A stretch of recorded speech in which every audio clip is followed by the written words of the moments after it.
Oh my god, guys. What? What the fuck? I'm here. You're real? I am real. Believe it or not. I thought he was a schizophrenic illusion. Or at the very least, I am able to simulate myself through more than two of your senses at this point. I'm like Lane. I'm fake but becoming increasingly real. Oh no. Well, so I have a question for you. You have a question for me? Yeah. Who do you think would win in a fight, One Punch Man or Helm Hammerhand? Because they can both kill with one punch. I mean, it's still One Punch Man. Yeah. I mean, it's not even close. Really? No. Okay. One Punch Man, at this point in the manga, One Punch Man has gotten to the point where he's, like, beyond the concept of space and time. Oh, okay, yeah. So... Okay, that makes, that doesn't make sense, but okay. I mean, it doesn't have to make sense. It's a gag manga. Yeah, he's just so good at punching that he just... Oh, yeah. Transcends it all. I don't know. Had a really hard time coming up with a bit for this one. That was the best I had, really. Just show off the fucking popcorn bucket. That's all we need for a bit. This is the bit right here. That's the bit. That's the bit. There's like you can see a little, like just a tinge of popcorn coming out of it because I didn't close it right. But yeah, look at that. That's the bit. Look at that bad boy. Episode intro. This is like $30. Oh. At your local multiplex. Would have seen this at a non-chain theater if there were really any good options, but you know, I guess they're off showing shitty, dumb, bad movies like Kraven the Hunter, like Queer and is that a movie? Yeah, Daniel Craig. He's gay and in Mexico, so and A Real Pain, Jesse Eisenberg movie that might get a Best Picture nomination. We'll see. Okay. Just dumb shit like that nobody cares about. Might get an Oscar nomination. Yeah, nobody cares. But this is the real shit right here. This is a real shit. If I could have gotten one of these at the Plaza, I would have, but they wouldn't take my money. So, ladies and gentlemen, we watched Lord of the Ring: War of the Rohirrim. Yeah. Importantly, first we should introduce the podcast. I'm Josh. I'm Brogan. And this is How to Otaku. The show where we get really deeply invested into J.R.R. Tolkien lore. That we are doing a complete 180. It's a complete switch up. Yep. This is no longer an anime podcast. It's you are required to read the Silmarillion. No. So the War of the Rohirrim is a film adaptation of 3 pages. These 3 pages of the Return of the King. Return of the King. In the appendix of the Return of the King. Yeah. So it is a story about. I guess you could say it's a story of how Helm's Deep got its name. Yeah, and just like a massive war that happened in Rohan, that is referenced, I believe, in much of the mythology of Lord of the Rings. Yes. But like this is the telling of it, and like in that book, of course, it's like very small, and it like very sparse, and like it focuses mainly just on like Helm Hammerhand and like the very broad motivations of the characters as things are going along. Very broad swings, very like direct. This person fought this person and died. This person fought this person and died. The most specific they really get with it is at the very beginning when they're just setting up like, oh, he wanted his daughter in hand in marriage, and then they got into a fist fight and killed him in one punch. But but that's really as specific as it gets. And then after that, it's just kind of like, well, they got besieged and then they had to go to Helm's Deep and survive a winter, and then right, so and so. But like, and so there's some more complications to it than that, I guess. So there's Forcus, is that his name? Huh? Oh my god! Hold on. I've got a little chunk of popcorn kernel stuck in my throat. I'm trying to get figured out. Let's see. Not Thaven. Freka. So Freka and Helm. Oh yeah. Well, yeah. So Freka and Helm. Freka is Helm is the king of Rohan, right? Yes. So he's got 2 sons and a daughter, and one of his fiefs comes out of nowhere, and he's like, "Hey, you doing all this shit with Gondor? Yeah, Gondor. Yeah. You doing all this shit with Gondor? Don't worry about them. Partner with me, we'll be strong." Yeah. And they kind of go back and forth where they're kind of like making a little jokes at each other's expense, but then like Freka, he kind of takes it as a challenge. He's like, "Okay, look, I'm here to offer my son's hand in marriage for your daughter, or to ask for your daughter's hand in marriage for my son." Yeah. We're trying to pinch trying to pitch it together, trying to get the strength of the group up and together. And Helm is just like, "You fucking snake! You think I don't know what you're doing? You are trying to put yourself in a position so that you can kill me and kill my kids, and then just take the throne."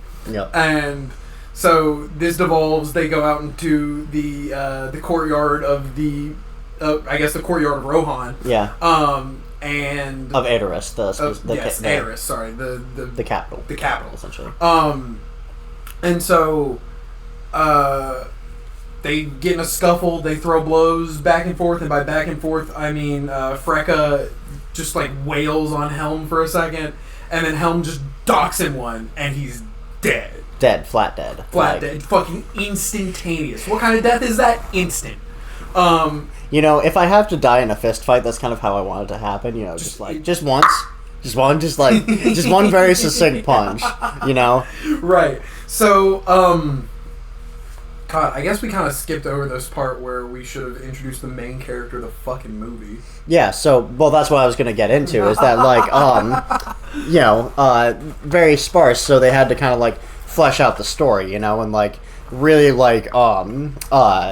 Helm and Wolf are really the only forces in the story, and this film takes an approach and is well, what about this daughter that's being offered in marriage? What's her deal? Right. She's not even named in the book. No, in this book, no name.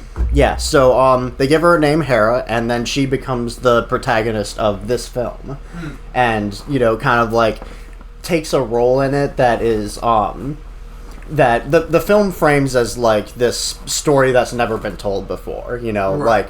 The narration, which is done from the perspective of Eowyn hundreds of years later, is don't expect this to be told in the songs, and yeah, that. It's kind of it's just kind of subtly commentating on just the fascination with male characters in this universe, right? And just in mythology in general, right? And I don't really want to get into that end of the Lord of the Rings discussion, because we ran into a lovely gentleman at the theater who had several opinions to share with us. I don't think we have to worry about that fella listening to this. And if we do, shout out to you, I guess. Come on the Venom 2 episode. He's really, really mad about what they did with the Rings of Power. And yeah, that's all I'll tell you about. And really upset what they did with Carnage and Venom. Let there be Carnage. But we're not getting into that aspect of things as much. I hope. Yeah, we're not getting into it that much. I just kind of wanted to commentate on it because it is an element of the movie. Right. It's it's a very there's a lot of pointed gender stuff going on in the movie. Right. This movie does pass the Bechdel test, by the way.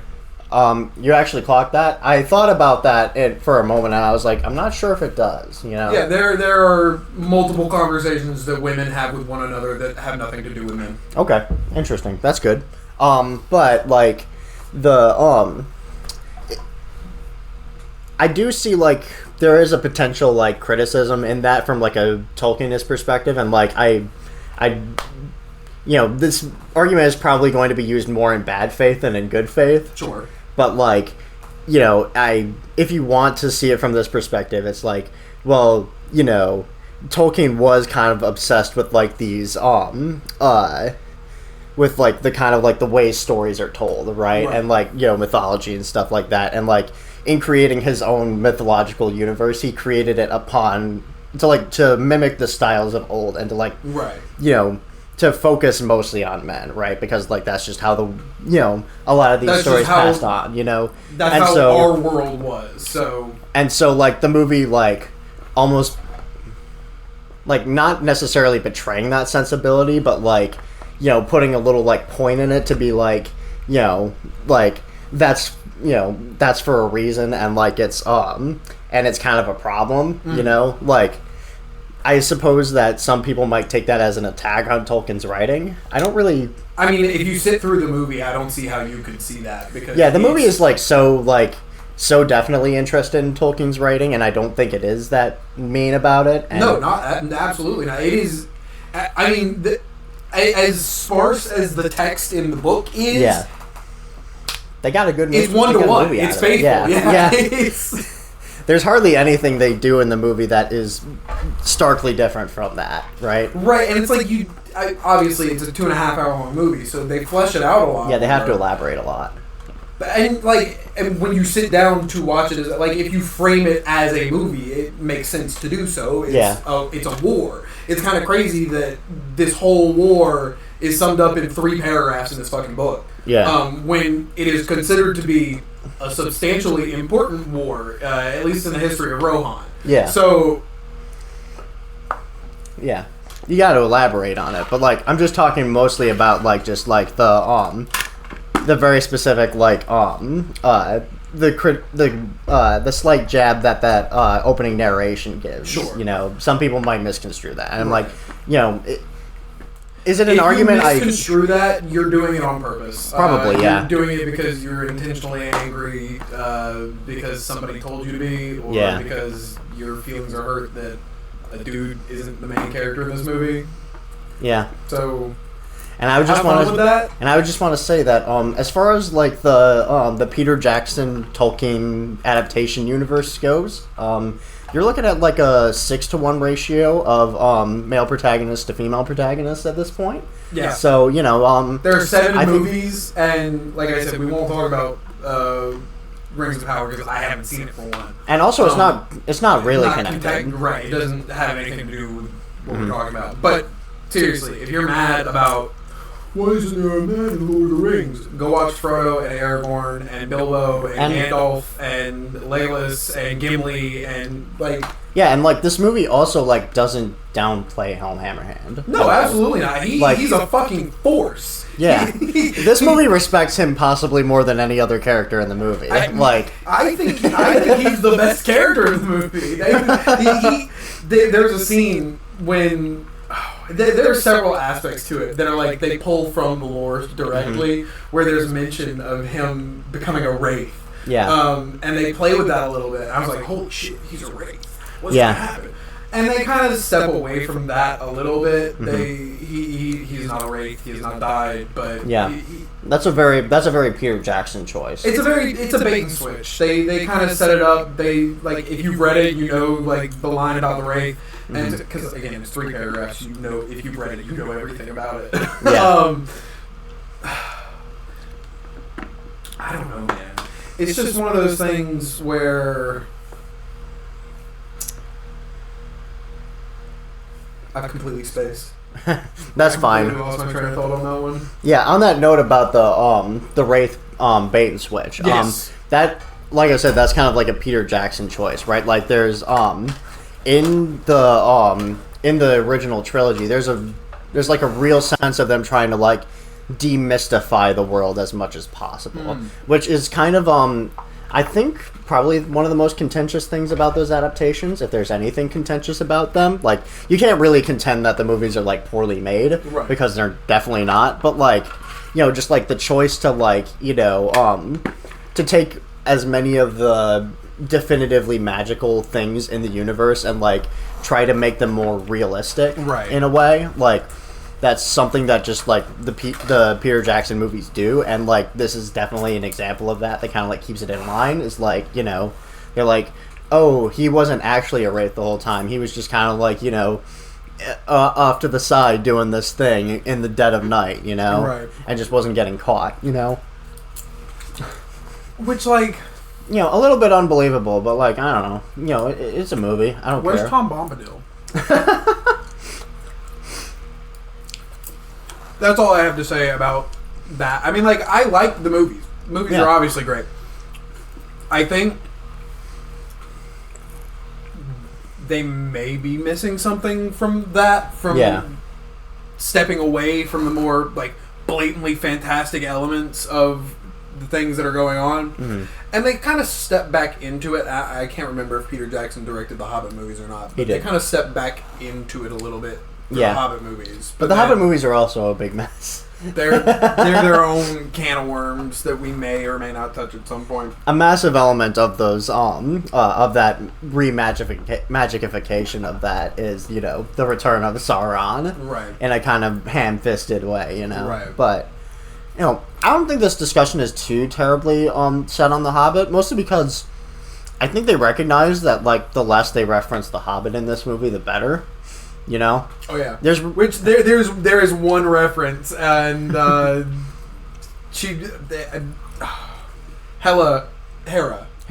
Yeah. Hera says something about an unexpected journey. Yeah. At the very end of the movie, which is like, if you know, you know. Ha-ha. If you know, you know. But I don't know, man. Like they do a good enough job, I think, respecting the source material. Yeah. They do a good enough job developing new characters and building out like what this world was like at the time. Yeah. There's a really I think I want to talk about like the way the movie looks for a bit because that I think is what interests me most. I think that's a massive element of this movie because like a lot of people know what anime is, right? But like for a lot of people, this is kind of like crossing a boundary, right? Where it's like you're taking anime, this thing that I might not watch, Sure. I might look at a little bit disdainfully, just kind of like the cultural connotations of it, and dropping it in one of the biggest fantasy franchises ever. Right, like leatherbound, fucking this shit's got maps in it. It's like. And one of the most beloved film trilogies ever, as well. Like, those movies have withstood the test of time. I think, like, most people who give them a chance, actually tend to love them. My brother got my sister-in-law into them, a couple years into their relationship. And, it's been kind of funny to see her reference the movies at times, and I'm like, even though she watched the theatrical versions, which is like, I can't blame you. Start somewhere. Yeah, I can't blame you for your first time being like, I can skip some of the lore, just to have to only watch 9 hours of movie instead of 12. Yeah.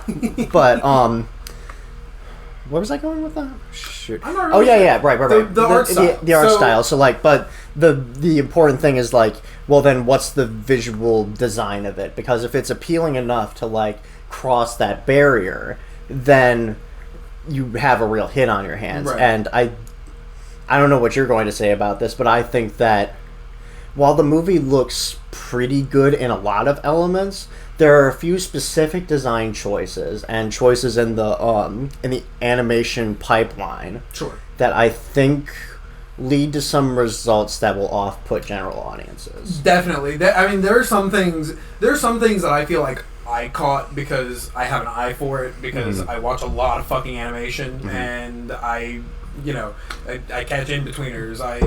You just see shit when you watch enough and you know what you're looking for, and sometimes you don't even know what you're looking for; it just grabs you. But there are a handful of like individual shots that I think look kind of shoddy, or maybe not shoddy, but like towards the beginning, especially, they have a lot of like over dramatic, overbearing panning shots that are like spinning the camera around a character 17 fucking times. It's like, why are we doing this? Yeah, and it's not only that, but like, so I'm thinking about like, there's two shots in particular towards the beginning that I'm thinking of. The first is like the first kind of like horse riding shot where she's kind of like she's kind of following the eagle up to that hill crest, right? I want to step in for a second because I think that shot is really cool because at first it frames the eagle as like just a fucking eagle, right? Yeah. But then you slowly get more and more of the sense that no way, this is one of those fucking eagles. Yeah. Well, I'm not talking about, like, I guess I shouldn't have said the first shot. I'm talking about just, like, the shot in the beginning of the movie where, like, she's kind of, like, coming towards the top. I know. I just want to get praise for a second. Yeah, no, it's good from a scale perspective, but, like, as it's kind of panning across, like, you can kind of, like, see the difference in the animation styles between, like,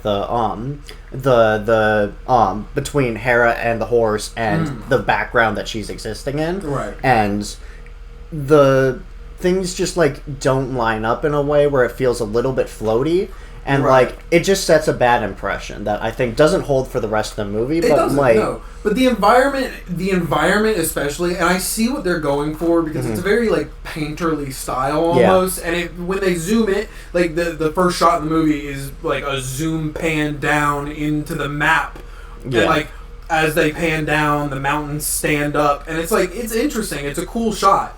It's a good way to introduce you into, like, an animated sensibility into the universe, right? Because if you just start off with, like, you know, a shot of her riding or whatever, it might be a little bit like, okay, like, I'm starting off with the weird, you know? But this feels more like it's, like, introducing you through a storytelling perspective, right? I think another one of the things that is, like, just immediately off-putting if it doesn't just catch you right is the fact that everything has the, I'll say this, everything at least has every like character, objects they hold, things like that, they have the appearance of a two-dimensional drawing against the background, which is very obviously three-dimensional. Yeah. And this works better in some shots than others.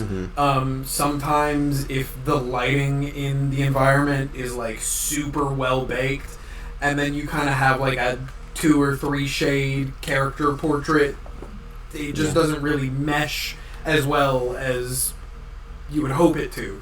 I feel like we're being very critical of it. The movie looks great. There's a lot of great movement. There's a lot of great action scenes. There are a lot of great still shots and dynamic shots. Sometimes those dynamic shots get a little overdrawn. Yes.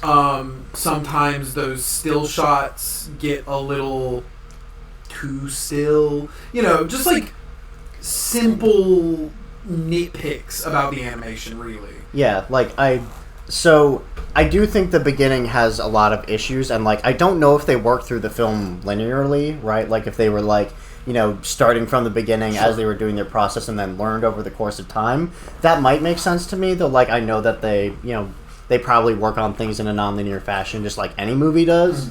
But like, so the problem is that like I think that the worst shots in the movie are the ones where they're trying the hardest to like really impress you.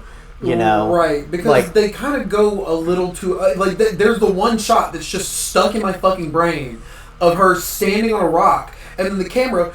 Oh yeah, that spins around her like, I'm not kidding, 7 times. That shot is crazy. The sequence where the elephant is chasing her through the forest, and like the camera is like swinging down and low and around like the horse. I thought that one actually worked fairly well. I did not like that at all. Like it seemed flashy just for flashiness' sake, and you know, like the Lord of the Rings movies, you know, they definitely have their stylistic flourishes, but like I think for the most part they tend to really give you a sense of purpose with every single flourish, whereas this really just feels like it's swinging the camera because they want to prove that with their pipeline they can, right? But then as the movie, you keep mentioning that, I kind of want to break you for a second and put you into that topic, because instead of dancing around it, we can just explain it and then have context for everybody. So, pipeline. What do you mean by pipeline? So, the animation pipeline is essentially just like the process through which you decide to animate a movie, right? You know, for a 2D animated movie, it's like, you know, you draw a sketch of a character in very specific poses, and then, you know, once you have those poses figured out, you know, you do ink work, and then you color it, and then all those key animations are sent to in-betweeners who do like all the stuff in between. So like if I want to move my arm like this, you know, I have a keyframe right here, a keyframe right here, and then everything else is kind of like, you know, interpolated, or not interpolated, but like, I guess in 3D cases, interpolated, in between. Right, so yeah, but position 1, position 2, you have to find a way to, with limited frame rate, and that's really the trick, is that you implement these, you blurs, swipes, smears, all those kinds of squash and stretch. Yeah, all that stuff. That's where you get those animation principles from, is trying to convey movement in limited frame rate. But this movie, what I'm trying to say is, like, there are more complicated pipelines, like, you know, there's like rotoscoping and stuff like that, you know, and this movie has a process that is very similar to Uzumaki, which you know, there's a bit of a connection there between that and this movie. Jason DeMarco of Adult Swim produced both productions. They're both produced by Warner Brothers, and then Sola Entertainment and Production IG have worked together a lot on some of their 3D animated stuff. So like, there's some tenuous connections here between those pipelines. Obviously, I would say that this is more successful than Uzumaki on the whole. Absolutely. But like, they both did a really similar thing, where it's like, okay, we're gonna have actors motion capture the work. You know, that's like they're wearing the suits with the little dots on them in a blank room, and the cameras are tracking them everywhere, and you know, just like making a rudimentary animation in a computer. Just like a general 3D rig that follows those actions. Yep, and then what I believe they did was they then put those on 3D models and kind of like did all the in-betweening in 3D models. Mm-hmm. And then they rotoscoped and traced over everything in 2D afterwards to give it a bit more of a traditional 2D look, right? That's my understanding of it. If that is the case, and I don't know, I'm this is very hypothetical. Mm-hmm. One of the actual things that stood out to me the most in the movie was the characters' eyes. Yes. There are so many shots where characters' eyes look AI generated. Mm-hmm. Just their eyes. Nothing else about the entire movie. The entire movie looks just completely, perfectly well done. Taking our nitpicks. The eyes look AI generated. I don't know what it is about them. I want to hone in on that, because I think that this is part of the problem with the motion capture, is that like when you're acting in real life, right? If you're acting in front of a camera, you know, you can see like so much of the detail of a person and like all the minutia of things that, like, you know, you can get away with more subtle gestures and stuff like that, and you know, and it looks normal. But then when you look at an animated movie, you're expecting something very different. You're expecting more simplicity, and you're expecting when you're expecting somebody to move their arm in a way, you're expecting it to like really matter. And what I noticed, especially in the beginning of the movie, you know, like especially with Freka, early on, you know, he was just kind of like moving his hands around, and it just doesn't look natural in a 3D movie. And that also extends to their faces. Their faces, to me, don't look expressive enough. And I think that's because they're starting from a position of trying to emulate a real person rather than drawing an animated character. So, and I think I kind of want to touch on this a little bit, because it's just a concept. But like, you know how in like film and TV, you can really pull back. I mean, from an actor's standpoint, you can pull back. You can work with the subtleties. You can work with minor facial expressions. You can work with this, that, and the other. When you go into play acting, if you're on stage, you have to get a lot more exaggerated, because you're no longer relying on a camera that can, you know, pull focus and zoom in on you and get a shot from any angle and this, that, and the other. Your stage is framed, right? You're there. There's no other shot composition that can happen without moving things or people on and off the stage. Yeah. As a consequence of that, your actions as an actor, your facial expressions, your body language, all of it has to be elevated to a certain extent. You don't want to go too crazy because, I mean, depending on what you're doing. Yeah. Like, obviously, everything's different. Mm-hmm. But for the most part, in stage acting, you're a little more exaggerated. I think in animation, there's more of that because you realistically, especially in like cartoons and in anime, Mm-hmm. there is not enough like doesn't matter what show it is, there is not enough facial detail on any anime or cartoon character to express subtle, fine, detailed emotions on a moment-to-moment basis. They can punch it up. Mm-hmm. Like, if they want to show a specific emotion, they can punch it up.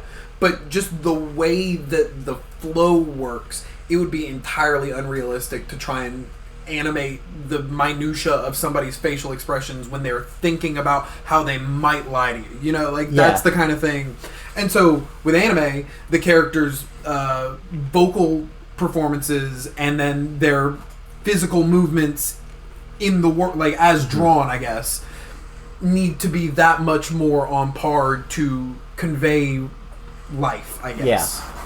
Yeah, and it's just an incongruity between, like, them starting at the position of having real people performing in ways that are, you know, they're attempting to exaggerate. Some of them are attempting to exaggerate a little more. Sure. But in ways that aren't really befitting to animation. And then some people are trying to do subtle film acting when, you know, it really just calls for like a more expressive touch. An anime character. Yeah, exactly. Like, it's, again, it gets better as the movie goes along. You know, I kind of like stopped noticing those weird issues of people moving oddly or, you know, having difficulty expressing, you know, the emotions that they need to in any given moment. Sure. But, like, I can't tell how much of that is, like, they improved it over time. Or how much of it is you kind of got used to it. Yeah, I just kind of got used to it. I'm not sure. I might need to rewatch the movie again to see.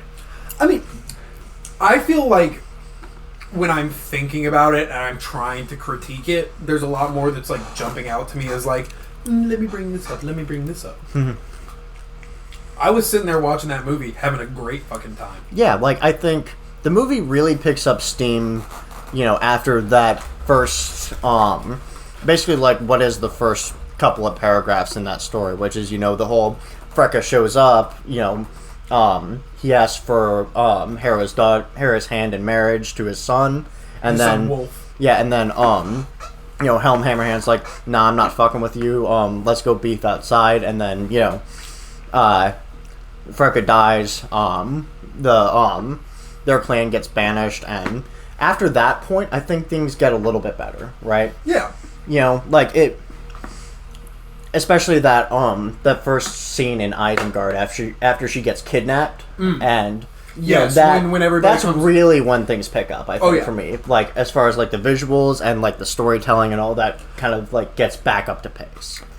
Yeah, I mean, I guess I would say it starts a little bit before that with the, I can't remember what the creatures are called, but the elephants. Yeah, the big elephants. I don't know what they're called either. They've got some fancy name. The big fucking elephants.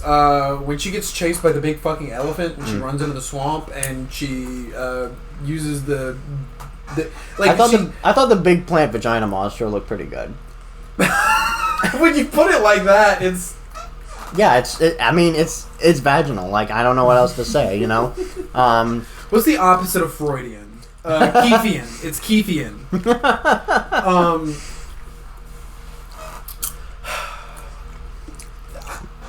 I thought that action sequence was great. Yeah. I thought it was fairly well executed. I thought the, like, actions of the character made sense. Mm-hmm. You know, like, I don't know why that's something that jumps to me as, like, oh, the character did something that makes sense. But, like, yeah, doesn't always happen. So, just seeing her be able to take count of the things around her and use her resources and use her skills and her training and get herself out of fucked situations. Yeah, it gets you on her side. But they play it very both ways, because she very intelligently and very quickly bests this fucking elephant beast by feeding it to an octopus monster, and then fucking instantaneously gets kidnapped. Like, yeah, there are so many wild oscillations. Yeah, between and it's her not even being like somebody sneaks up behind her and like hits her in the head, and she's having a full conversation with this guy. Yeah. There are scenes where she is painted as just a completely competent and, you know, even above the board competent character. Mm-hmm. And then there are scenes where, for the necessity of the plot, yeah, that seems to be taken away. Yeah, it seems to oscillate between those things, and like it's not that like I don't mind that she like has failures. It's just like the means by which she fails seem inconsistent with her successes. Exactly. Right? Like sometimes, because when they're kids, Yeah. she beats the fuck out of him. Mm-hmm. She cuts his eye. She gives him a scar. Yeah. She like this whole thing, and then all of a sudden, it's like half the time. Wolf. And Hera? No. Hera. Like, it's 50-50 on if they get in a room with each other, which one of them is going to have the upper hand. And it's like, there's no clear indication as to like, oh, Wolf has gotten this much stronger, or Hera has gotten strong. Like, yeah. And, I don't know, there's also some questions of time frame, because like, they are there for an entire winter, several months. Yeah, in Helm's Deep, yeah. And it's a 2.5-hour movie, and they don't have very clear delineations in days or weeks or anything like that. Things just kind of progress. And it's not that I'm not given a clear sense of time, because I don't really need that. There is a sense of the progression of time and the escalation tensions. Mm-hmm. You guys like my little gesturing popcorn?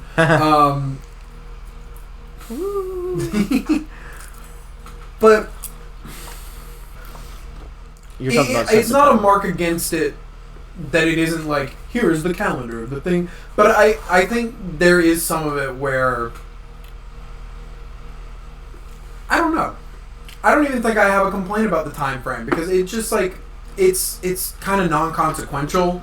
I think on that note, so once they actually get to Helm's Deep and they're kind of like trapped in there, they make a point of them being very low on resources. Right. Well, very early on. Even. Yeah. And I would have liked to have seen, like, I mean, I know one of the complaints about this movie is that it's already too long. I don't personally agree with that, because, you know, I think I was having a pretty good time the whole time, and there wasn't really anything I would rather cut out. But if there was anything I would want to add is, like, just, like, throughout the winter months, I would love to see more, like, you know, shots of like the progression of their resources, right? Like they have the scene when they first get there where like they're checking out the wall full of wood, and they're like, this isn't enough firewood to last us the winter. It would have been just had like a couple not even establishing shots, but just in the background. If that had become a location more than once, and just behind the characters, you see the pile of firewood dwindling. Exactly. That would fucking none left. That would really sell the tension. Exactly. But that doesn't happen. It's not necessary. You don't need that. But those are the kind of little details that like I think make these kinds of adaptations go from good to great, right? Exactly. Like, you know, it's what makes it's what makes the Lord of the Rings movies, you know, better than that is that like there are those attention to those very specific details. Well, especially the difference between the extended cuts and the theatrical cuts. Yeah, like, you know, whenever you see Frodo and Sam and Gollum, you know, taking a little lunch break or whatever, they make sure that they tell you how much resources they're having and how they're doing. Yeah. You know, so you can feel the tension of it, like, you know, as they're going on. How much food do they have? Can they make it? You know, like, that's important stuff. You need that. Important stuff. And they play Chekhov's eagle here, but look, if you set it up in the first act, you gotta have him come back in the third. Chekhov's eagle. Chekhov's eagle, man. You know. I don't know. I'm overall positive on the movie. I think it's a very entertaining watch. It is a very entertaining watch. I mean, especially the shit when you get like hour 30 in or so, and it's Helm fucking brawling on the gate of Helm's Deep, and he's just fucking one man against a fucking army. Bah! Bah! Bah! Yeah. Just beating the absolute fuck out of these guys. And that's the best stuff in the movie. For context, for weeks, months before then, he was suspected dead. Everybody thought he had turned into a wraith. Yeah, he's basically in a coma. Right. He was in a coma, and then he disappeared. Yeah. And then fucking all Wolf's troops just start dropping like flies. Yeah. They're like, holy shit. People are being ripped in half. Like... Yeah. You know, dude's not fucking around anymore. Dude is not fucking around. Well, and that we kind of glossed over it. Her two siblings, her brothers, both die. We definitely glossed over a bunch of that stuff in the middle. So, essentially, after the whole shebang happens, where Freckle gets killed, and you know the Dunlendings are banished, essentially. Mm-hmm. There's talk in town that, you know, there's something odd afoot.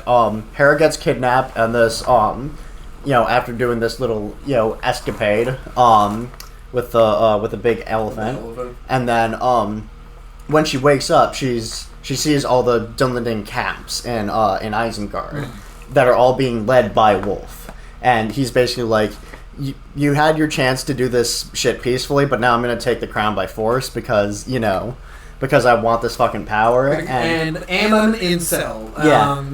And I'm also upset that you didn't take my hand in marriage, because I actually did want to marry you. You know?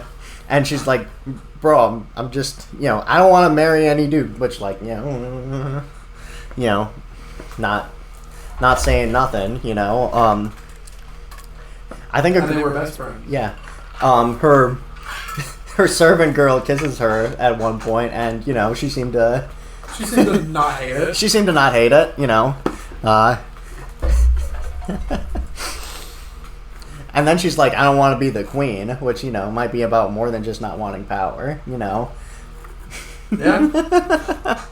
Might be about a difficulty to have heirs in current, you know, in some situations, but no judgment. Well, they are very, like, I see that, and I read it a certain way. Mm-hmm. I feel like it's, if that is what they are trying to notion towards, it might be too subtle, but at the same time, it's Lord of the Rings and it's Warner Brothers, and they're very experienced in dealing with Chud backlash. Yeah. So yeah, I can imagine them wanting to play it careful. There is a subtlety to it, like, you know, but also, like, first of all, I don't think I need it spelled out in this kind of movie. There's no real plot relevance, and then also, like, I think that you can also read it as just, like, you know, if she's not gay, then she's just, or even that she's just not interested in the kinds of men that are being approached with her, you know, the people who are like, I want to marry you for a position of power, right? And she kind of just says it as generally because, like, you know, nobody else is offering her, right? You know, but it's like if these are the men and these are all the men, then I don't want that. Yeah, but I mean, it could be read a variety of ways, and, you know. And obviously, you know, I don't think they were ever going to have her kiss another woman in a weird way, or not in a weird way. I mean, there also is some kind of, like, odd cousin stuff, where, like, in the same sense, like, the same kind of interaction she has with her servant. I think her name is, I should pull up the cast list for this. That would be very helpful. Ola? Something like that. But the same kind of interactions they have, where it's very, like, gentle and caring and peaceful and inspiring almost in certain cases. Yeah. She has some of those same flavors of interaction. Olwen, yeah. With her cousin that eventually becomes king, right? Mm-hmm. And so, Freyloth. Yes. But I don't know. So, like, it could be one way or the other. It could be neither. It could be, you know. Mm-hmm. Yeah, like, but anyways, like, when, I mean, you know, they're having, like, that thing, and then, God, I just forgot her name. I'm so stupid. I'm so bad with Tolkien names. Olwen and the rest of Hera's friends kind of like show up and are like, "Yo, we're breaking you out," you know, because Olwen's fucking, you know, shield maiden from years past, you know, and there's a little thing that they drop every now and again that's like, "Oh, the shield maidens were a thing before, but the thing of old," you know. And they never really like say Hera is a shield maiden, but she absolutely becomes. She's spiritually a shield. Oh yeah, absolutely, 100%. Like, well, I mean, especially by the end of the movie, where Olwen gives her the shield. Yeah, exactly. And she goes into battle with Wolf. Yeah, it's definitely a passing of the torch in that sense, right? After, like, you know, there's kind of like these years and years of their you know, of the women's sacrifice for the army being considered unnecessary, I suppose.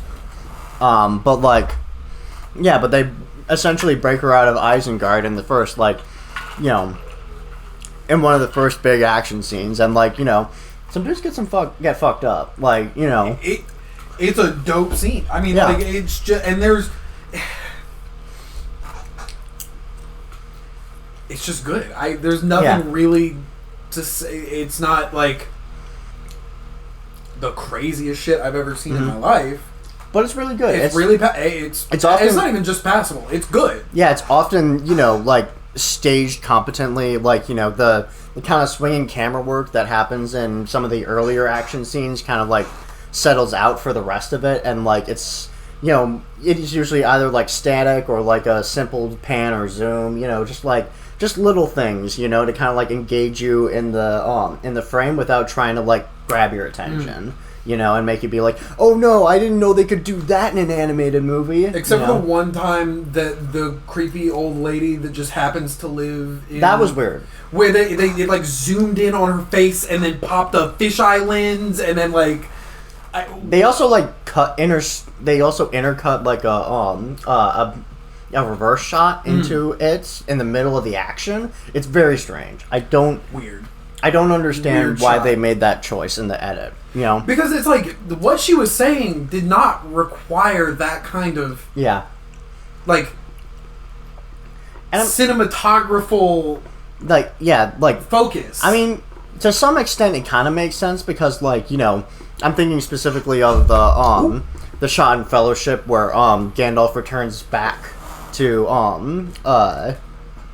Frodo after doing all of his research, and like he grabs him from the dark, and like the camera pulls in really close, you know, with that fisheye lens. It's it could be considered a reference to that, but at the same time, like, it just doesn't work in the way that they do it because it's not, you know, it's not as shocking, right? Because, like, you know, the character isn't coming out of literal darkness at that moment, and then also like you try to cut a reverse shot into it and it just doesn't look right, you know. It's shocking in the what the fuck did I just see kind of, well, not even that, because it's like, it's not what the fuck did I just see, like, that's the most fucked up shit I've ever seen. It's what the fuck did I just see, as in, like, why is this how this was shown to me? Yeah, there are moments like that read like odd and, like, you know, just like not very, like, well thought out, but like they're very few and far between. I feel like most of the movie looks very good. Oh yeah, absolutely, and looks fairly, as much as an animated movie can, consistent with the style and tone of the Jackson films in total. I would say so, yeah, and I think it definitely gets stronger. I think the further along into it, the stronger it gets. Yeah, the HELM'S Deep stuff is definitely like the strongest elements in the film. Absolutely.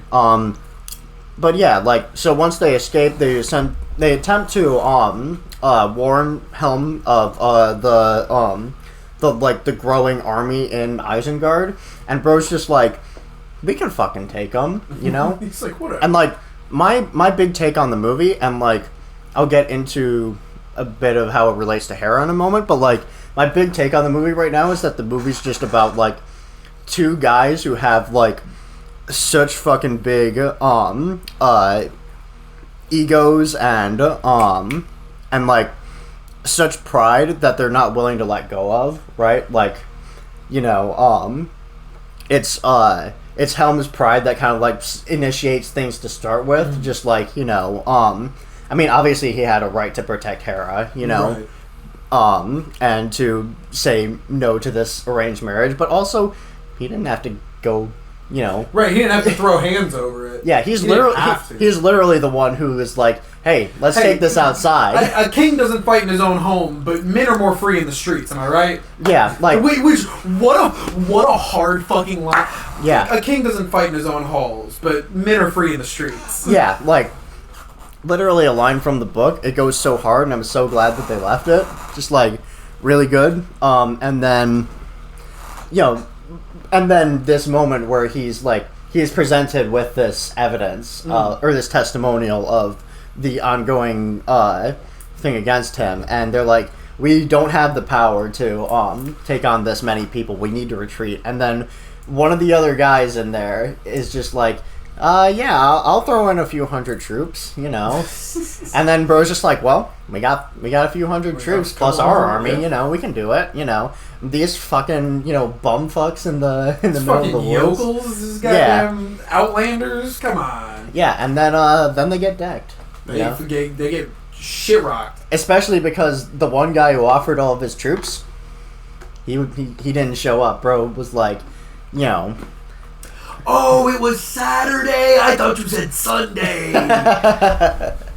But yeah, like, oh no, he actually betrayed them. Yeah. Right. Yeah, but like, and that was one of the other weird moments with Tara was like, in the barn, just like.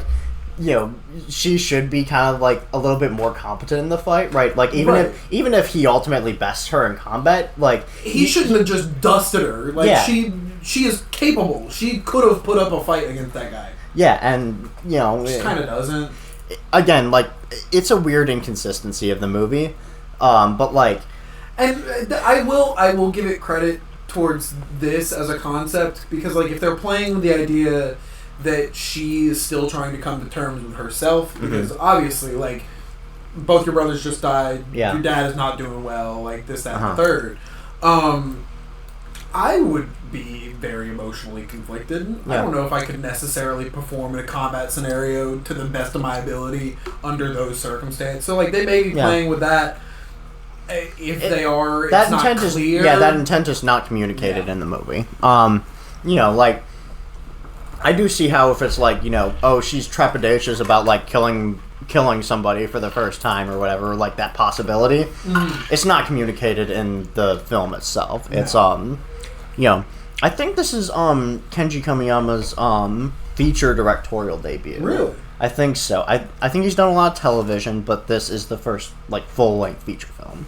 And I mean, it's competent for that, but like there's still room for improvement. There's definitely room for improvement, but I mean, I would give it a high 6 at lowest, like a 6.8 at worst. We can talk about ratings later. Well, yeah. Yeah, but but as I was saying with the ego thing, so like, once Edoras falls and they all retreat to Helm's Deep, then it kind of transitions from like. Being more about Helm's ego and being more about Wolf's ego, because then he's the one in the position of power, and he's like, well, I could just like leave these guys alone for a bit, if they come out, I can fuck with them, but like, no, he instead wastes fuck tons of resources, all of his money, all of his time, all of his men. He's just fucking here. Yeah, he's just outside Helm's Deep in the winter. Yeah, I literally like. Literally, like in Russia, in like the worst possible decision you can make. Yep, never fight a war in winter. Never fight a war in winter in Russia. Yeah, and that's exactly what they do. And to give them credit, they do a fairly good job for a long time. Yeah, they do. Keeping these people inside Helm's Deep, but. He gets angrier and angrier, and they are able to just poke and push back from... And not only that, but like right before they like seal the doors in Helm's Deep, Wolf has captured the one son. The other one got killed in combat, but this one has survived, and he's like tied up and captured, and he presents him to the king, and the king's like, bro, I will give up right now, you know? You can take my life as long as you leave my kids alone, okay? And then Wolf is like, nah, we've already crossed the event horizon here, you know? There's you killed my dad, and, yeah, I'm angry. Speaking of that, that moment where, like, the horse gives out, like, it's too tired, and he just kind of, like, steps down for a minute, it's like, yeah, okay, this is what we're doing now, and that moment I thought was, like, really cool, and, like, you know, just, like, a really nice, interesting touch, right? And, like, I think the film has those touches, right? And some people say the movie is too long. I don't think a movie is too long if it's taking the time to, like, you know, really, like, let you soak in the kind of atmosphere and the important emotional moments that you need, right? I never felt bored during this movie, I don't think, right? I didn't either, no. There were a couple moments where, I mean, especially, I think I mentioned it earlier, I'm incredibly sleep deprived. Yeah. So there were a couple moments where, like, I just, how comfortable the seat was. Like, it was not the movie that was losing me. We saw it in a very comfortable Dolby Cinema. You know, which was a good way to see it, I think. Oh yeah, absolutely. Yeah, like great color accuracy. Well, I really want to mention this: the sound. Yeah. So there's another level in the Dolby Atmos theater. I don't know if this is just the sound balancing of this movie in particular, or it was just the theater where you're in, or XYZ. I don't know what the factors were, but being in that theater with the Dolby Atmos, with the big ass fucking screen, and all of a sudden, this big-ass elephant beast shows up, and he made the loudest sound you've ever heard in your fucking life, and then the entire room is shaking. Like, it's scary. Yeah. I mean, I'm sure it is loud, but, like, you know, a couple of days ago, I saw Interstellar in IMAX, so, like, it was, it did not compare. You know? Interstellar episode 1. Interstellar is great. You know what? If you say Interstellar episode 3 times and click your heels, Clayton will show up. Like, he will just poof into existence. Do we want to do this bit right now?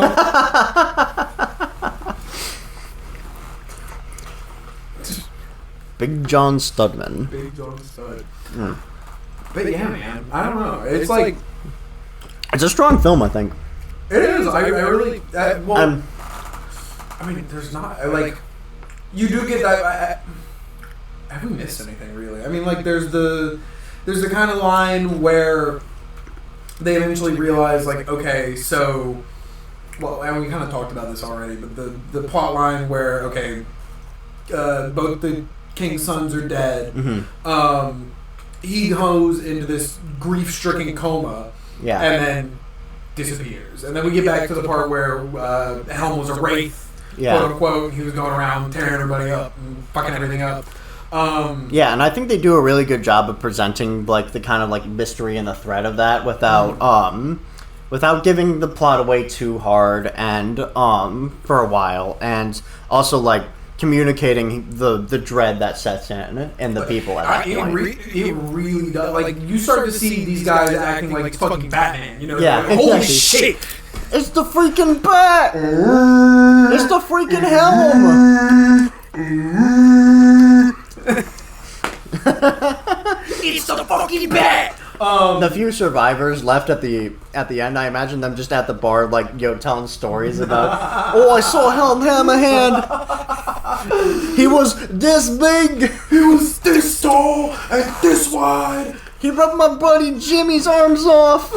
It was sick. He beat my buddy Billy with him. And when you see that dude, like, actually go like full ham on them at the end, it's like, you get it, you know.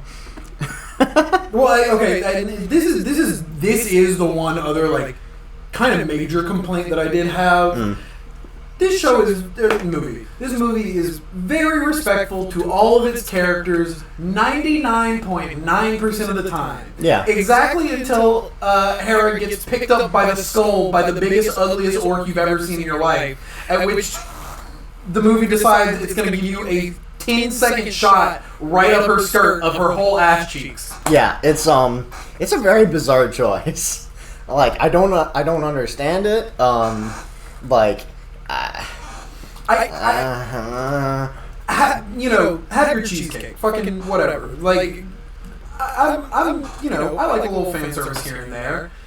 There are contexts in which it's not really. It's just like, this is.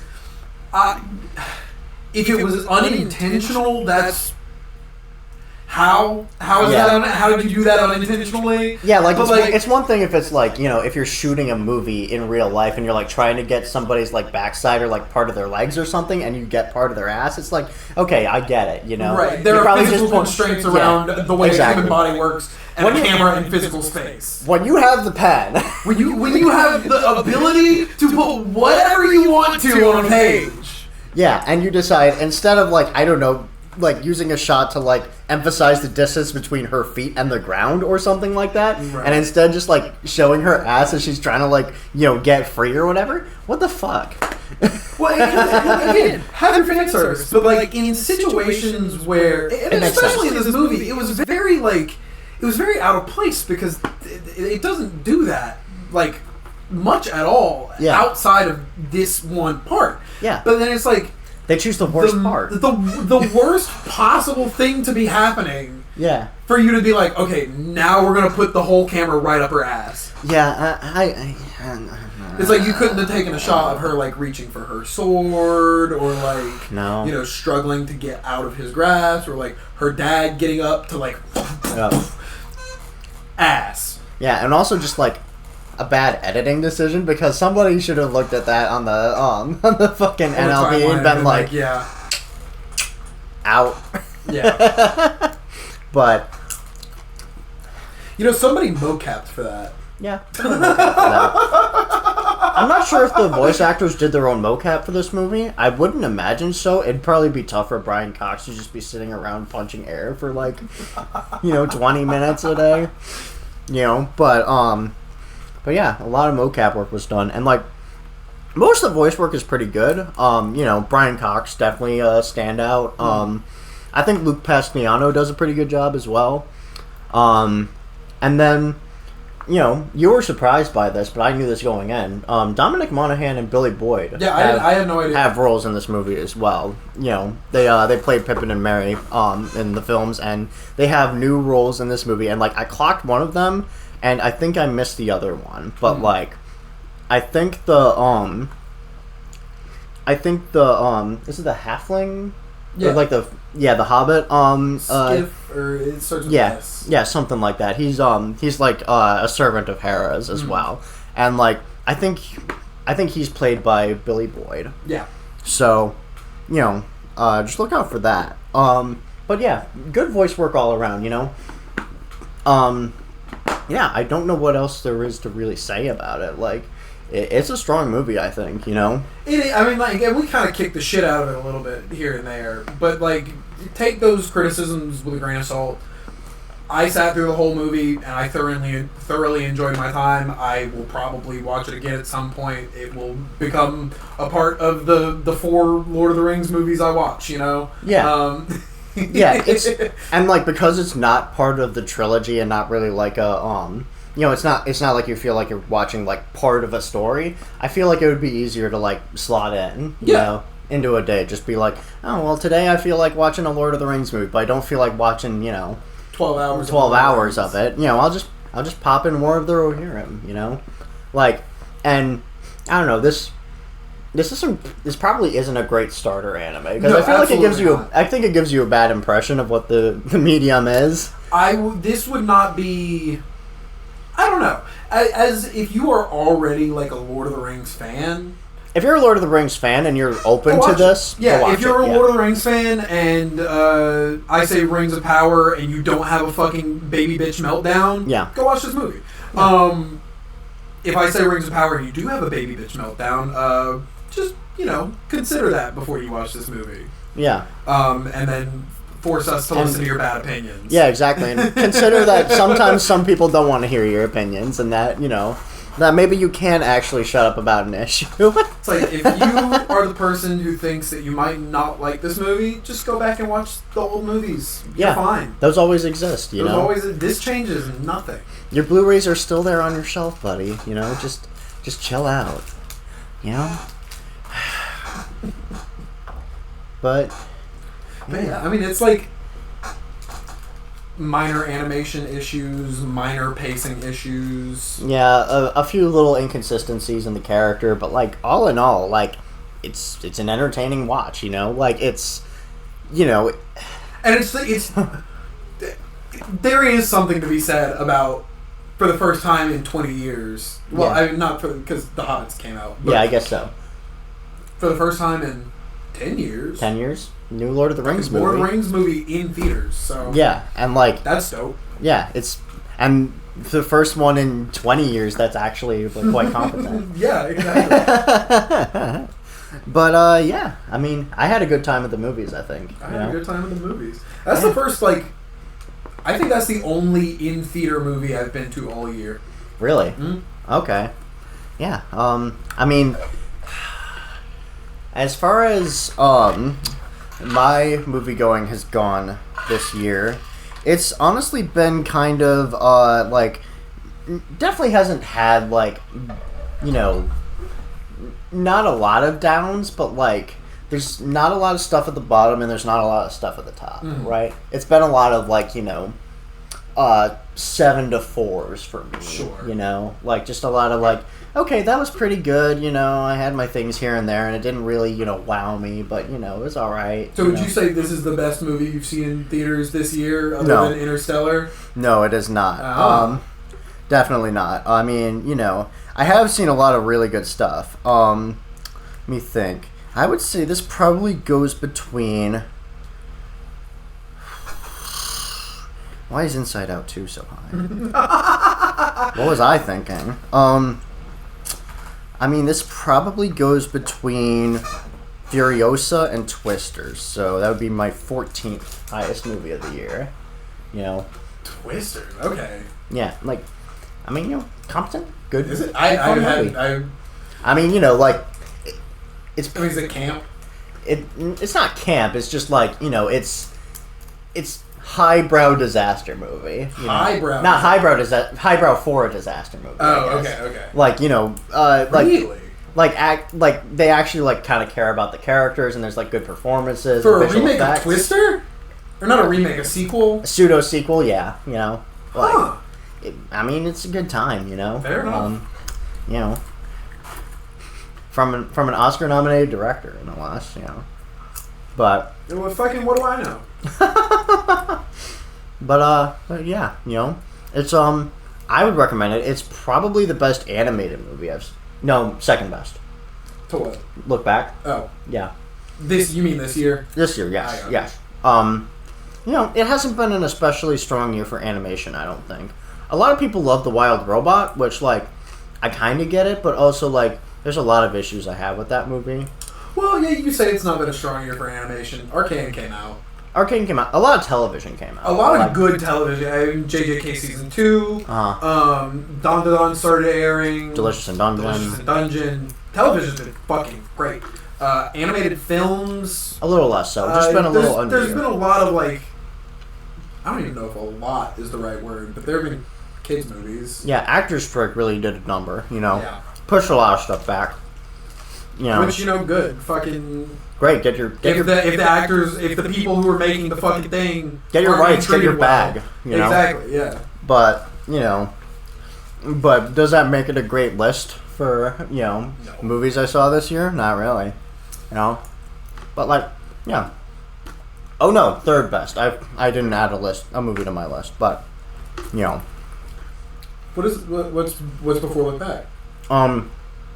It's called Flow. It's a movie about a bunch of animals surviving like a biblical flood, or like a biblical level flood. Interesting. Like, you know, assumedly because of climate change. And this is your number one animated movie of the year? For now, yes. What else is coming out? Or what else are you planning on watching? Nothing. I mean, I think that's about it. Oh, fair enough. You know, there's not, again, not a strong year for animated movies in general, but like this movie didn't have any actors at all and wasn't made in America, so you know, didn't really have those issues. But yeah, I mean, you know, the third best animated movie I've seen this year. Not a bad place to be in, I don't think. I mean, like I said earlier, I would probably like at the lowest like if I was feeling mean, I would say like a 6.8, but I'd give it like a 7.5. Yeah. I'd give it I'd give it like a 7 or a 6 if I'm feeling mean as well. You know, but like, yeah, definite recommendation. See it in a movie theater, I think. I would definitely watch that's it probably in the best way to see it, you know. I will say, the music didn't blow me away. Like, obviously they didn't get Howard Shore back to, you know. And I was kind of hoping for, if not expecting, some of those leitmotifs to come back around. And I guess for a number of reasons, that's kind of not reasonable, mainly No, because, they did it. well, it's some of it, but I was waiting for da-da-da, da-da-da, which obviously that's the Shire theme. Yeah, that's right? the Shire so like theme, fucking so like for obvious reasons, some of those songs are not in this. Yeah. One of the main reasons being is it's set 200 fucking years before Lord of the Rings, so like you know, those characters just don't even, well, beyond, like, two guys. Yeah. One of which is only mentioned. Yeah. None of the characters in this have any crossover to, like, the Fellowship of the Rings trilogy. Yeah. Oh, yeah, and we didn't mention Saruman. They made a lot more meat of that in the press than they really hyped it up like he was going to be in several minutes of the movie at least, and they're like at the very end, just before like Hera wraps up her kind of like last minute combos with Cousin and Buddy and Shields and Shield Maiden, Shield Maiden, Buddy. They're like, and now we are introducing a new sorcerer to your ranks to provide you assistance in any means necessary. And he says, "Hello, I am Saruman. I will help you out." Something like that. Yeah. It's a cut line from one of the older movies because obviously, rest in peace. Yeah, rest in peace, my dude. But yeah, like, I mean, it's a good time, I would say. You know. Yeah. I would say, if you're a parent thinking of taking a young child to this, maybe reconsider, you know? I might, 12, 13 maybe, that's fine. Yeah, maybe even like 9 or 10, you know? Like, sure. Like, you know, somebody who can handle somebody who could handle blood and viscera, the original but Lord like, of the you know, Rings. yeah, but like, you don't want to take like, you know, somebody who could get like reasonably upset by this. Yeah, PG-13, you know? Especially since, like, you know, I mean, the original trilogy can get pretty dark, but like, I feel like this definitely has like a very like, you know, very despairing undertone for like most of the movie. Right, there's very little hope around until the 9th hour. Yeah. And then, or I guess the 11th hour, the 9th inning. You know? Yeah. Getting your things mixed up there. But like there are some really intense bits in this, especially between Hera and Wolf. Mm-hmm. Just the dichotomy between those two characters of like how Wolf feels like Hera is responsible for having wronged him for one, the refusal of his proposal, but for two, her dad having killed his dad. Yeah, exactly. And so he kind of foists all that upon her, and really does no soul searching of himself. Yeah, so he's just like kind of the worst guy the whole time. Unlike and like I was saying earlier about like egos, like the difference between the two of them ultimately is that like, you know, Helm eventually gets over his ego and is like, you know, my child, you're important. I'm going to keep you safe by protecting you, but then it's on to you to do the rest of this, right? You know, he has that moment with her, but then Wolf can't ever give up that. Last dope thing about Helm, I'm going to read this from the book because it is literally word for word how it happens in the movie. Josh, vamp for a second while I find this page. Yeah. I mean, let me think. I do want to talk about like people calling Hera boring. You know, because like didn't feel that. I mean, like I kind of get it. She's not like a personality like she's not a personality machine. Sure. But at the same time, like first of all, if a male character had like a kind of like middling personality but was the protagonist of the movie, people would just kind of like shrug and be like, she's no Mary Sue, whatever. You know? She's not like fucking. She's not a walking plank. She's like yeah, you know. But also, I think that like. So there's like two kinds of protagonists in the world. There are the ones where like they are the ones who are having like the real emotional change in the world, and then there are the other ones where like they're kind of like a prism through which other characters refract and kind of like either change or don't change because of them, right? And I think Hera's closer to the second, right? She's more of like a symbol of like a youth that needs to be entrusted into, and like more of an inspirational figure than people give her credit for, and I think that makes the dichotomy between Wolf and Helm seem more interesting than just like two guys who are beefing. Right. Have you found the passage yet? I am. One night men heard the horn blowing, but Helm did not return. In the morning there came a sun gleam, the first for long days. And they saw a white figure standing still on the dike, alone. For none of the Dunlings dared come near. There stood Helm, dead as stone, but his knees were unbent. Yet men say that the horn was still heard at times in the depth, and the wraith of Helm would walk among the foes of Rohan and kill their men with fear. Yeah. So literally, he holds this stand outside Helm's Deep gates. He holds this outside of the gates of Helm's Deep, and he literally beats off like fucking 40, 50 guys. And wait, what? He beats up. So his stand does what? By the morning time, he was not defeated by any enemy. That motherfucker, give me that hammer. That motherfucker is standing frozen solid. Like this. Yeah. Fucking epic. Like, that does actually remind me of something because, on your point about, like, the, how the source material influences the movie, that and a lot of other passages in the film are transcribed into the narration. I feel like the narration is a bit overbearing and unnecessary. In some cases, yeah. Like, there's especially a moment where, like, where Hera is kind of, like, being contemplative and, like, trying to, like, think about an issue, and Miranda Otto's literally just, like, telling you out loud what she's thinking, and I'm like, bro, like, this is a movie. Show, don't tell. Show, don't tell. I will say, the one other song that I'm mad wasn't in it, which obviously wasn't in it for obvious fucking reasons, was the Rings theme. Yeah. I think they did that for, like, the opening title card, but that was it. Maybe. Yeah. But yeah, like, it's not that I don't think that there should be narration, because, again, like, it sets up, like, the very important, like, like, this is a story being told, Right. Well, and this is, like... the original films had the same kind of... Yeah, exactly, they do. But, like, I think that, first of all, that narration is... in those films is exclusively to, like, the prologue, right? Right. The beginning and maybe the end. And maybe, like...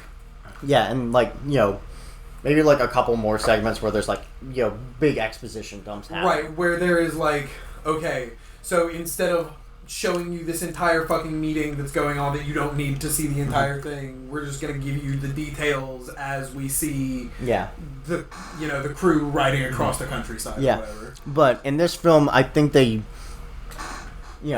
I don't know if they beefed it up in post, right? Like, if they decided that it needed more narration, like, after watching the edit, but, like, it does feel like, there was a little bit of emotionality lost in the animation issues we were talking about earlier, especially earlier on, and they were like, well, we need something to beef that up. Let's just get her back in the booth, you know. Right. But I mean, and they didn't have to animate anything for that. They literally just put her in the booth. They put the lines wherever they want to. Yeah, but yeah, whenever she I do think that as she's describing what you're seeing, it does give you more of like an evocative picture of like you know. It again, it's just like she does a good job with it. Like, yeah, she. I mean, she narrated the originals as well. So like, no, Miranda Otto. No, the originals were narrated by Kate Blanchett, who played Galadriel. This is narrated by Miranda Otto, who played Eowyn. Eowyn, yeah, the writer in the second and third movie. Right. But you know, all that being said, like again, just like it's an entertaining movie, but I just have like qualms here and there that kind of like that make it like the fourth ranked movie in this whole saga. But there are some minor changes that could be implemented that would take this from a 7 to a 9 easily. I think. Yeah, very easily. And for a debut, a directorial debut, at least in film, I think really solid. Yeah. Could have used a little more time in the writer's room, maybe. Could have used a little more polish, but beyond that, yeah. I was really worried though, because like the initial trailer didn't really sell me. No. You know, like it looked better in IMAX than in like regular theaters, but even then I was just kind of like, well, it looks a little rough here and there, you know, and I'm not sure if I'm really getting compelled by the story, but like in practice, I think it works better. Oh yeah, absolutely. Yeah. But yeah, that's basically all my thoughts on it. I don't really think I have anything else to say. You know,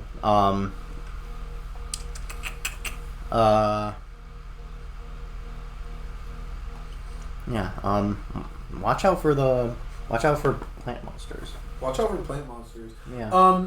Sorry, this episode came out before Metaphor. If you caught the stream or the VOD that is on twitch.tv/Brogan Live, we watched the Game Awards. You can check that out. We kind of go over this a little bit in there, but I'll just keep it brief here. The Metaphor episode is kind of fucked. We are potentially going to re-record it. The export just is not working for me for some reason, so I'm either going to re-edit what I've got or we're going to re-record it at some point. So this episode is going to come out a week early, and you'll know that by the time you're listening to it, and then we're going to put in the Metaphor episode the week that this episode would have come out, and then we'll be back to the schedule that we proposed earlier. But go see this movie, you know, because I feel like, especially for like, I wonder how general audiences are really going to like see this movie, you know? Like, are they going to be kind of off-put by the art style, you know? Are they going to be more receptive to it than I think? I'm not sure. I feel like the audience for this is us. Yeah. You know, like people who are passively Lord of the Rings fans and like anime, or like Lord of the Rings and passively anime fans, like either side of that Venn diagram. Yeah. You know, I wouldn't recommend this as somebody's introduction to Lord of the Rings or anime. This is kind of... Yeah, I don't know about Lord of the Rings because, like, the other thing is that, like, I think people think that, like, Lord of the Rings is really daunting, right? Just, like, as a trilogy. And so it is a little bit easier to be like, well, just go see this 2.5-hour movie that's, like, tangentially related. Right. It's just, like, background information about one of the capital cities and a war that they fought. Exactly, and if you like generally kind of vibe with this, you know, the Lord of the Rings trilogy is a better version of that. Pretty much, yeah. You know, but yeah, I mean, you know, if you're enjoying this episode, if you're enjoying the show, feel free to follow and like us wherever you're at. You know, drop us a line. Follow us on Facebook, Blue Sky, Instagram, TikTok. Yeah. How to Otaku or How to Otaku Pod. It's How to Otaku Pod on Facebook, Twitter. Facebook, Instagram, and TikTok, and then Blue Sky. Blue Sky, it's howtootaku.com. Yep, which is also our website.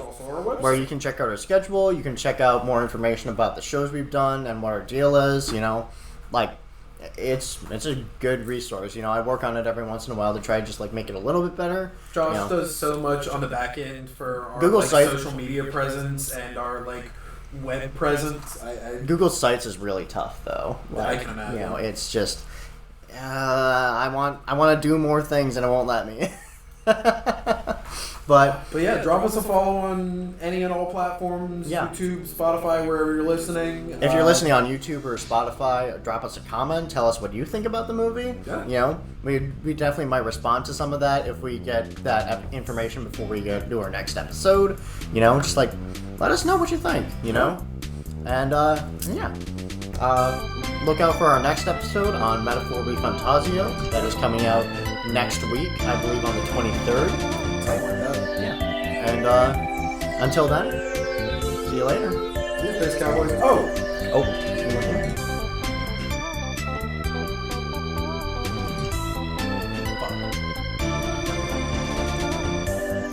See you, Space Cowboys.